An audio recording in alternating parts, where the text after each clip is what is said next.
Adding sources in Family Search Tree. Since anyone can alter information in Family Search Tree, it is important that you add sources. It has to be that way for the temple ordinances.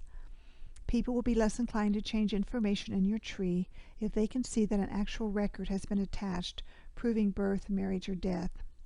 So what counts as an official source? Any government or church records such as birth, marriage, death records, military records, census records, probate, wills, taxes, land deeds, Social Security death index, and so forth. How many sources should you add? Ideally, as many as you can find. Each source provides a clue into their life and the people who are connected to them. A minimum should be one as a child and one as an adult. Sometimes if they died young or changed their name, you might only find one source. What about finding sources for people in the 16 and 1700s where sources were scarce? That can be a little challenging. Many people owned land, and men over 21 had to pay taxes every year. So property tax and tax records are a good place to look. Also, look for church records and parish records. Histories of counties can give clues about families. Not all of these are online. Millions of records are being added daily online, but if you can't find anything, try exploring books and films found through the catalog and Family Search and partner sites. If you are new to the genealogical research, I would strongly encourage you to stay in the 1800s with your research because the people and their records are much easier to find. And through descendancy research, you literally have thousands of people to research. You want to make sure your ancestral lines are as complete and as accurate as possible before going back into the 17 and 1600s. By the time you get to the people in the 1800s found, there will be more records available online for you to research in the 1700s. The Sources tab is found here and tells me there are 20 sources listed for this person. You can right-click on this tab and open, and then left-click on Open Link in a new tab if you wanted to see your sources on a split screen side by side.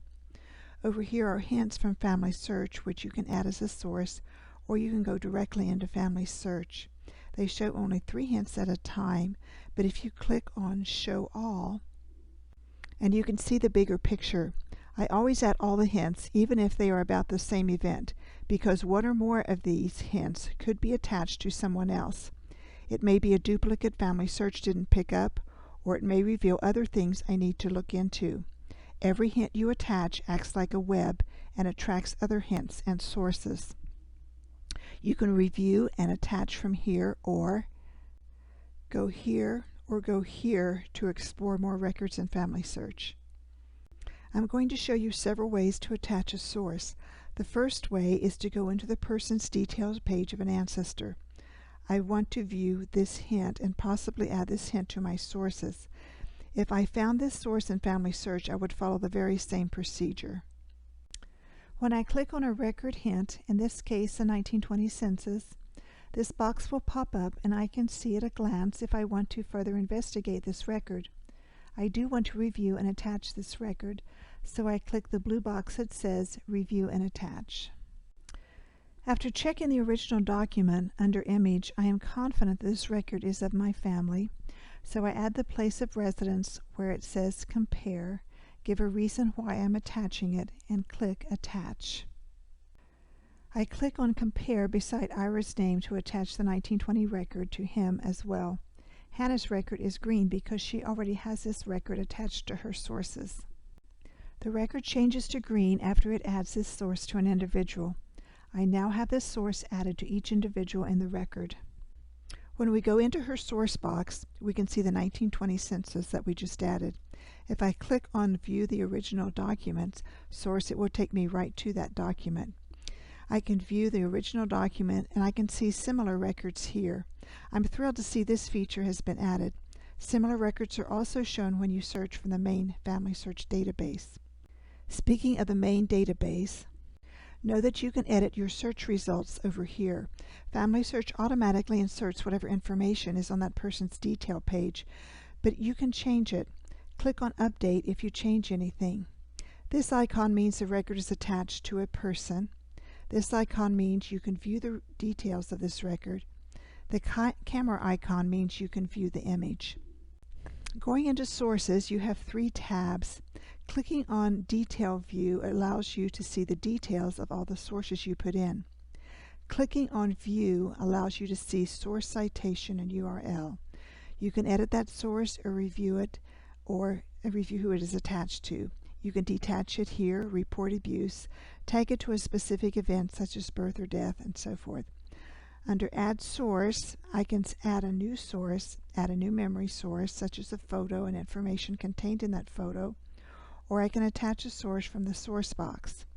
Under Options, I can have the program automatically place my sources in order of their occurrence by adding a check mark by chronological order, or I can drag and drop them where I want them, or I can choose to put a check mark beside unfinished attachments.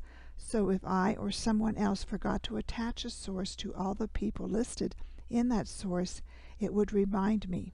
By clicking on Unfinished Attachments, I can go in and finish attaching this source to the rest of the people. You can change a focus person on attachments. So here a marriage record for Albert Blaine Johnston with parents Samantha E. Smith and Andrew Jackson Johnston. I will attach this marriage record to all these people. But now we have the bride and her parents down here. How do we attach a source to them? Click either here on the left or on the right to change the focus person. A drop-down comes up and you choose Albert Blaine Johnson. With Albert, the focus person, I can then add this source to Rita, his wife.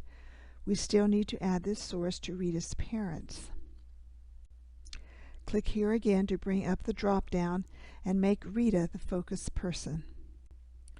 Click here to add this source to Rita's parents. Now all 6 people have this source attached.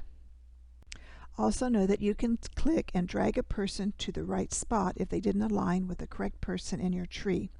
For instance, if Ethel had been on the record on the left and she was across from Bertha, I could click on her and the left side and drag her down so she would be across from Ethel on the right. Then I would be adding this source to the right person. Sometimes a source will be attached to someone with a similar or exact same name as your ancestor. When you go to attach a source and you see this triangle with an exclamation mark saying this source is attached to someone else, you always want to check it out. It could be a duplicate person that the search engines didn't pick up, or it may be attached to someone by mistake.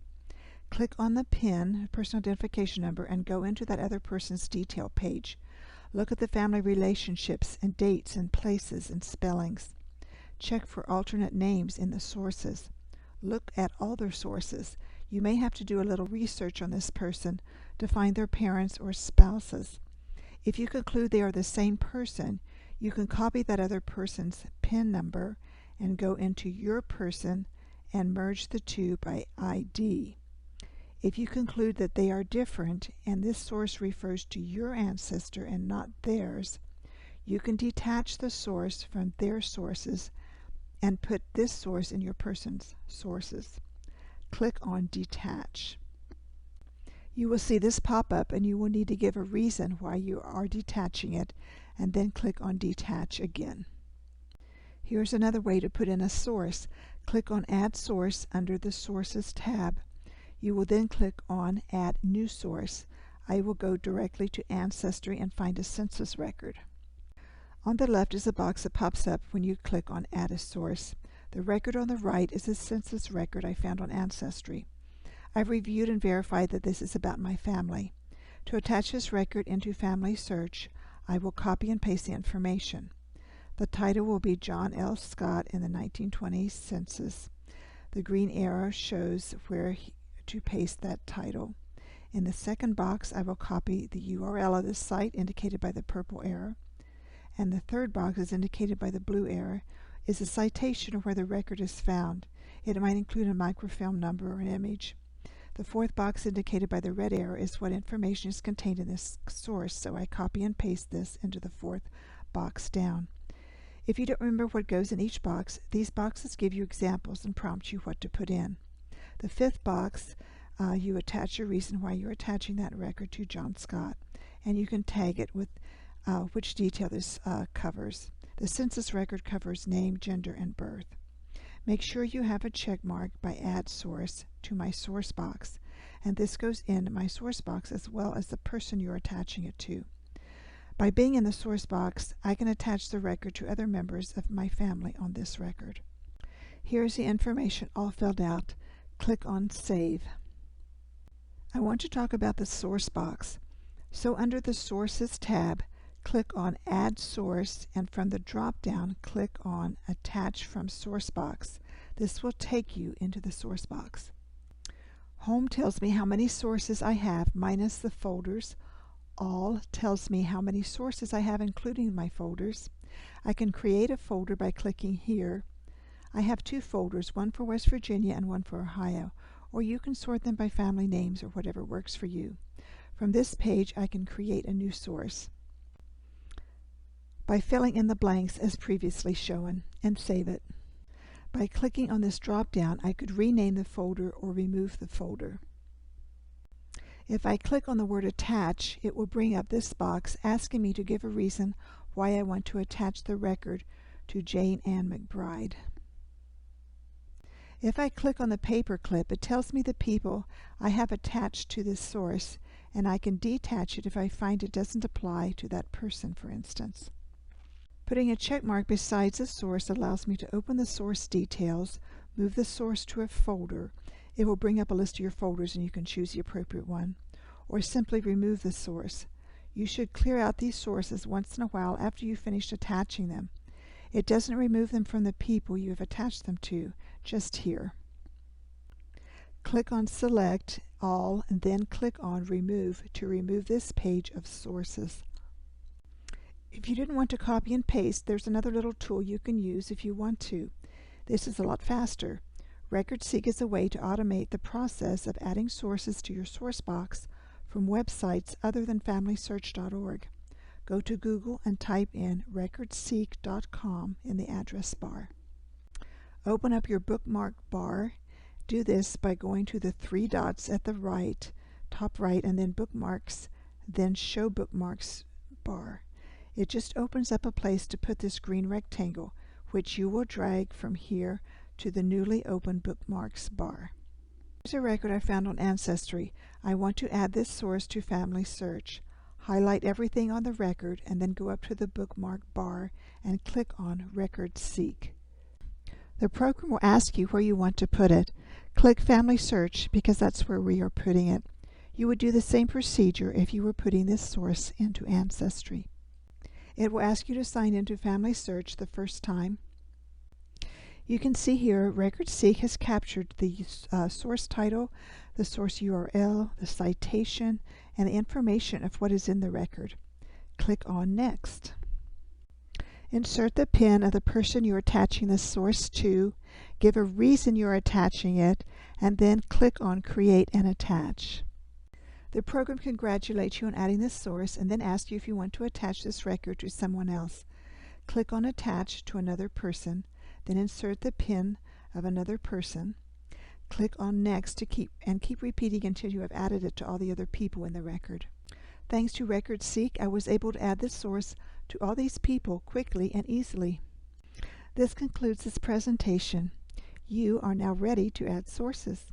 Thanks for watching, and Google this website to check out all the classes and webinars offered by BYU.